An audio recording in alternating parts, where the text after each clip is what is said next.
the alcohol it's a hell of a drug, man. Yeah, who knows? If we had to make a bad drug legal, the worst choice was alcohol. It's definitely the case. And I'm saying that as somewhat of a fan of alcohol. Mm-hmm. Yeah, because alcohol is kind of an escape into, it's not full unconsciousness, although it certainly can be. But yeah, and alcohol also makes people aggressive. It's the only drug we know that actually makes people aggressive. So you see a massive effect on crime rates because half the people who murder someone are drunk. And half the people who are murdered are drunk. Yeah, and the funny thing is, if you're trying to stop drinking, you need something better than alcohol. Yeah, and it is. And then esteemable people do esteemable things. It's like, you want to figure out something that you're doing with your life that's worth not getting drunk and screwing up. Because, you might say, well, why do people drink too much? It's like, if you like alcohol, that's a stupid question. You do stupid things when you're drunk. You hurt yourself. You compromise your health. It's really hard on the people around you. You tend to turn into a liar, and it screws up your life. Yeah. It's like, but it's pretty fun. Yeah, well, it is. But you need something better than that. And what's better isn't being straight and not making mistakes. It's like, that's all prohibition in some sense. What's better is, no, you need an adventure, man. You need to get out there and have something to do and something worth waking up for. And that's the substitute for the addiction. Actually, the addiction is the substitute for that, if truth be known. Yeah, and you might also, the thing too is, there's something kind of, I don't know, the bar scene, the heavy drinking scene, there's something kind of edgy about it, and something kind of adventurous about it. And, you see that, it's kind of dramatized in people like Tom Waits, who's got that real hard edge, or Johnny Cash, or people, hard-living guys, Oh, yeah. Yeah, well, there's something kind of romantic about that. And fair enough, but, then what that means is you have to build something like that into your own life. So maybe you need to take an adventurous trip now and then. You got to have something there that's edgy to replace that. So I have this program online called, you can find it at selfauthoring.com, or you can find it on my website. Yep, and we'll put both the links right here. Okay, so one of the programs help you write about your life. And by the way, you don't have to be able to write very well to do this, and if you do it badly, that's just fine, as long as you do it, because doing it badly is way better than not doing it at all, which is kind of like a motif for life, right? Get the hell out there and do it. You're not going to do it perfectly, but it's better than not doing it at all. You'll make your mistakes, but you'll learn. One part of the program, which is the future authoring program, helps people develop a plan for their life. You actually need a plan for your life, because the thing is, a plan gives you goals, things to aim at. And imagine you went to the shooting range and you didn't have a target. Well, what the hell fun is that? What are you going to do? Shoot your rifle into the air? Okay, so first of all, there's no game without a target. All right, so fine, you need a target. And then you might say, well, is the game worthwhile? And the answer might be, well, how challenging is the place that you put the target? If it isn't challenging enough, if it's challenging enough, the game will be worthwhile. Well, there you go. That's the secret to life. It's like, if what you're aiming at is challenging enough, the game will be worthwhile. Well, it's not worthwhile. It's like, well, reconfigure your aims then. You're not aiming high enough. By your own judgment, say, well, this isn't meaningful. It's like, hey, man, you're not aiming high enough, because if you were, it would be meaningful. Yeah. So while the future authoring program says, look, the first thing you want to do is decide that you're responsible for taking care of yourself like you're someone hypothetically worthwhile. Okay, so that's the first thing. It's like the same, imagine you have a kid and you like the kid and you'd like things to go well for them. So you got to have that attitude towards yourself, despite all your flaws, which are manifold. And that's hard for a lot of people to get to. God, yes, and no wonder, because, most of us are fixer-uppers and we need some work. And so it's not so easy to come out with the whole self-love, which is not something I'm not that comfortable with anyways. But the fact that you're not perfect doesn't mean that you aren't worth improving. Okay, so then the next thing is, so get yourself in that state of mind. Just assume it. Maybe there's something in me worth redeeming. All right, next thing. Assume that if you aim at it, you might at least be able to get close to it. Okay. Right?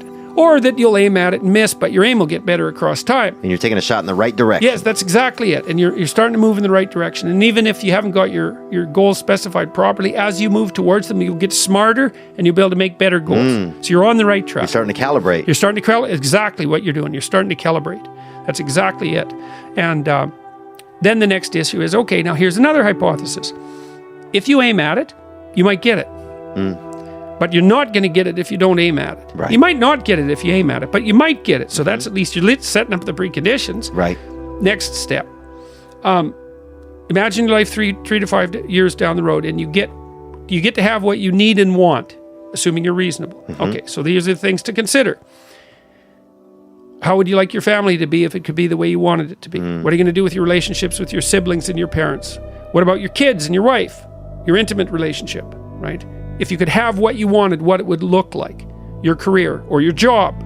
What's it going to be, and how are you going to conduct yourself in it? How are you going to educate yourself? Because you're not as smart as you could be. You need to know some more things. Because unless your life's perfect, you're too ignorant. That's basically the issue. How are you going to take care of yourself mentally and physically? How are you going to withstand the temptations of drugs and alcohol? What are you going to do outside of your work that's productive, engaging, and meaningful? Okay, so that's 7 things. It's just, even hypothetically, if you could have what you wanted, what would it look like? Okay, next thing. Write for 15 minutes about what your life could be like in 3 to 5 years if you had what you want, just so you know.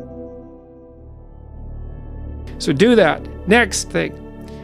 Take stock of your idiocies and weaknesses and assume that in 3 to 5 years they auger you into the ground and you are in the worst hell you could design for yourself. That's probable. Write out that, because that gives you something to avoid. Because when you're thinking, well, I have something difficult to do, why the hell should I bother? It's like, oh yeah, so I won't end up in that hell. Right. Right, because part of it is, well, I want to get to where I want to go. That's kind of nice and it's hopeful and it makes you positive, but that's not enough. You also need to be terrified out of your skull. Yeah. And the only way to do that properly, well, I'm sure this must have happened when you decided to stop drinking. You must have thought, this isn't good. What did you foresee happening? I thought I wouldn't be funny. I thought that people wouldn't like me. I thought that I wouldn't be able to meet girls if I wasn't drinking or... Right, so that was what you were afraid of giving up if you stopped drinking. Right. What were you afraid of happening if you kept drinking? I was afraid of not achieving my dreams. I was afraid of, ending up a drug addict. I was afraid of dying in my sleep. Something, dying under the influence. Okay, so yeah, it's not like that doesn't happen to comedians. Right. Happened to him? Well, and it happened to all sorts of comedians and rock musicians. It usually happens at about 27, weirdly enough. So, okay, so you were afraid you're going to die, or you're afraid you're going to become addicted. So let's say, what would have life been like you for you if you were addicted? So you don't have a career anymore. No. Right, so you've given all that up and failed, so that's fun. So that's going to drive you even more towards drugs. Exactly. So why quit drinking? So I don't end up in hell. Hey, there's a reason to stop. And then if you make that hell real, it's like, here's all the details of my personal hell. Yes, let's avoid that. Right. So then you have something to run the hell away from. You're also going to find out who your friends are. Yeah. Because if you're starting to put your life together and you have friends that object, those are not friends. Those are just people you know. They're not friends, because a friend is someone, this is one of the hallmarks of a friend. Here's 2 hallmarks. A friend is someone you can tell bad news to, and they won't tell you why you're an idiot, and they won't interfere with your suffering. They'll just listen, and maybe they'll suffer along with you. Okay, so you can tell bad news to them, and they won't tell you some worse thing that happened to them. They'll listen, and they'll suffer along with you. But a friend is also someone you can tell good news to, and the friend will say, wow, in this vale of tears, something good happened to you. Great, man. Congrats. I'm wonderful. It's rare. It's unlikely. Good for you. I hope 10 more things like that happen. And they're not envious, and they're not jealous, and they're not one-upping you. And if you're trying to get your life together, if you're trying to get your life together and your friends get in the way, that's actually real useful for you, because you've now identified who your friends aren't. And you might think, well, I can't give them up. It's like, oh, yes, you can. And not only can you should. And it would be better for them, because if they're aiming down and they want you going down with them, there's nothing good about what's happening to them, and there's certainly nothing good about that for you. Yeah, they're not going to, and then they're going to learn, wow, I'm going to lose friends if I continue in these directions. Yeah. Exactly. Why is it hard for people to let go of what's so familiar to them, even if it's bad? Well, because it's complicated. And the thing, that's a really good question. You discount the risk of familiarity that they're familiar with. So let's say... Because people are in relationships with the drugs and alcohol. People are in relationships with humans. People are in relationships with jobs. People are in relationships with their own selves. And they're living a lie every single day, but it's familiarity. Yeah, well, you say, I have a job I hate. it's like, well, yeah, but I'm not dying from it. It's like not as bad as it can be. So you factored in the risks already. They get invisible. You think, well, I can't jump out of this job because what about all the risk? It's like, yeah, no kidding. You got to get your resume in order.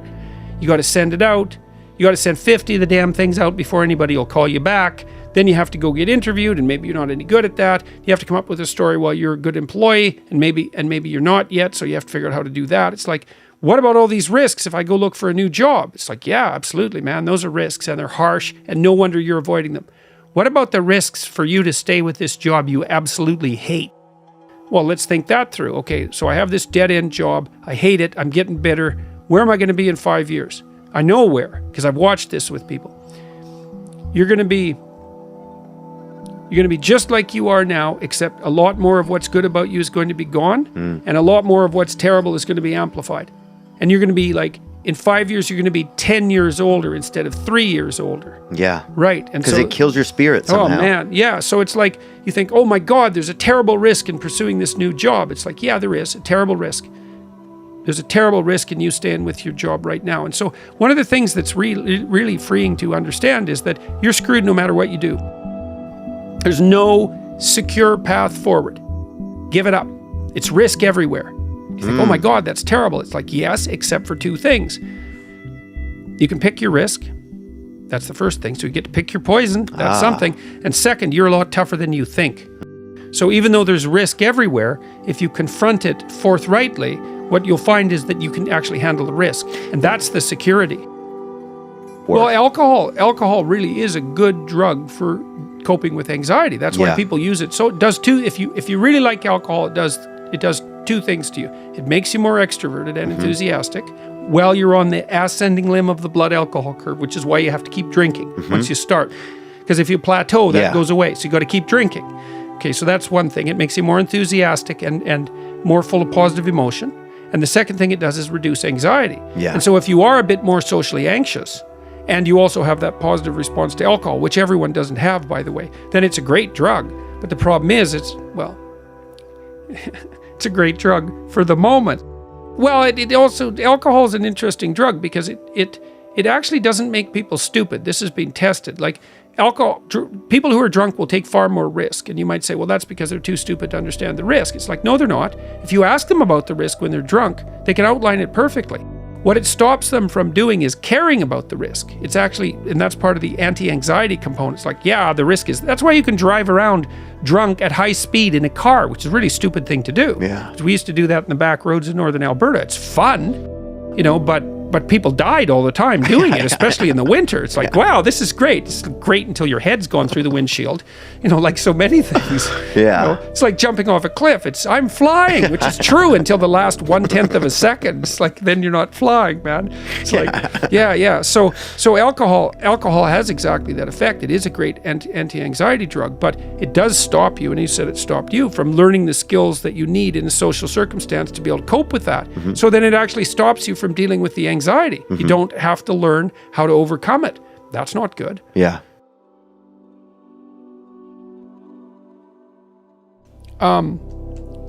Responsibility, the willingness to shoulder responsibility, which is part of what factors into achievement and ambition. It's really the part of it that's only positive, is being confused with tyranny and oppression, and so that men are in large part being punished for their best impulses. Like, you want to get out there and do something. It's like, well, doing things wrecks the earth. Right. It's like, well, the earth is wrecking us, so it's only just that we defend ourselves a little bit. Yeah. But it's also just wrong.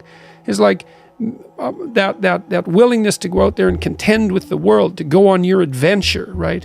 And to take the risks, and the entrepreneurial risks, and the risks of discipline, and the risks of responsibility, and to buttress and support the family system and the community system. That's all incredibly laudable. But for me, it's more than that, because I think of it as a bulwark against hell. And I mean that both literally and metaphysically. It's like, it's actually vital that you take your place in the world. And you find a meaningful, responsible path forward, because it's in that pathway that you find the meaning in your life, and that buttresses you against the catastrophe of life. And if you don't have that, you have the aimlessness and the suffering and the pointlessness and your own malevolence and bitterness.